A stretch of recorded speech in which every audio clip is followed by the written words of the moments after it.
All right, so before we begin, I just wanted to say one thing.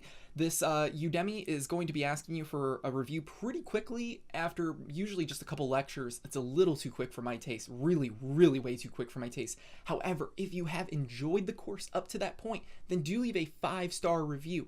If there's anything that you feel like, you wouldn't let you leave a 5-star review, that's quite all right. Wait till the end, get the big picture. Once you're at the end, you're going to be getting a lot of aha, eureka moments, and it's just going to flow so naturally for you.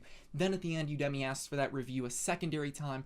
That's then where you can leave the review. You got the big picture. You understand what the course is all about. You've gotten a lot of benefits from it. Then leave that 5-star review at the end. If there's anything that would cause you to leave a less than 5-star review, do reach out to me, message me, let me know how to improve the course. I'm always trying to improve all of my courses, including this one for you and all future students. I want to make sure that everyone has the best time that they can.